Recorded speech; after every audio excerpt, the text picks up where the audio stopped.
Hi friends, ತುಂಬ ದಿವ್ಸಗಳಿಂದ ಅಂದ್ಕೊಳತ್ತಿದ್ದು ಮಂತ್ರಾಲಯಕ್ಕೆ ಹೋಗಬೇಕು, ರಾಯರ ದರ್ಶನ ತೊಗೋಬೇಕು ಅಂತೇಳಿ.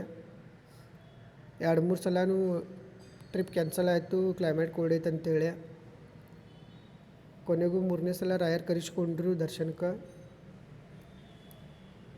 ಗಾಡಿ ಬುಕ್ ಮಾಡಿದ್ದು ಮತ್ತು ನನ್ನ ಮಗಳ ಪೂಜೆ ಮಾಡಾಕತ್ತೀವಿ. ನನ್ನ ಮಗಳನ್ನೂ ಉದ್ದಿನ ಕಡ್ಡಿದು ಬೆಳಗ್ಗೆ ಪೂಜಾದು ಮಾಡಿದ್ಲು. ಪೂಜೆ ಮಾಡಾಗಂತಲೇ ದಾದಾಗ ಫೋನ್ ಮಾಡಿದ್ನಿ, ರೆಡಿ ಆಗಿರಿ ಮತ್ತು ಹೋಗೋಣ ಅಂತೇಳಿ. ದಾದಾನ ಕರೆಯಾಗಂತ ಹೊಂಟು ಅವ್ರ ಮನೆಗೆ ಹೋಗಿ ಅಲ್ಲೇ ಚಾದು ಎಲ್ಲ ಕುಡಿದು ಮಂತ್ರಾಲಯ ನಾವು ಬೆಳಿಗ್ಗೆ 3:30-4 ಗಂಟೆಗೆ ಹೋಗಿ ಮುಟ್ಟಿದ್ದು. ಅಲ್ಲೇ ರೂಮ್ ಬುಕ್ ಮಾಡಿ ಫ್ರೆಶಪ್ ಅದು ಹಾಕೇಶ್ ರೆಡಿ ಹಾಕೇಶ್ ಬಂದು ದಾದಾ ಮತ್ತು ವೈನಿದು ಮತ್ತು ನಮ್ಮ ವೈಫ ಪಾಪು ಎಲ್ಲರೂ ಕುಡ್ಕೇಶ್ ಮಂತ್ರಾಲಯ ದರ್ಶನ ತೊಗೊಳಕಂತ ಹೊಂಟೀವಿ. ಗುರುವಾರ ಫುಲ್ ರಶ್ ಇತ್ತು ರಾಯರ ದರ್ಶನಕ್ಕೆ. 2 ತಾಸು ನಂಬರ್ ಹಚ್ಚಿದ್ದು ಏನು ಯೂಸ್ ಆಗಲಿಲ್ಲ. ಸಣ್ಣ ಹುಡುಗರು ಅದಾರ ಅಂತೇಳಿ ಅಲ್ಲೊಬ್ಬರು VIP ಪಾಸ್ ಕೊಟ್ಟರು.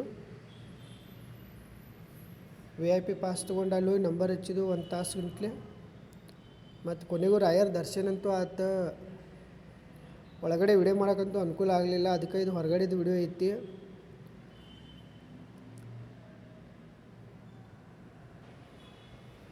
ನಾ ಅಂತೂ ಇದು ಫಸ್ಟ್ ಟೈಮ್ ಮಂತ್ರಾಲಯಕ್ಕೆ ಹೋಗಿದ್ದೆ. ರಾಯರ ದರ್ಶನ ಮಾಡಿದ್ನಿ.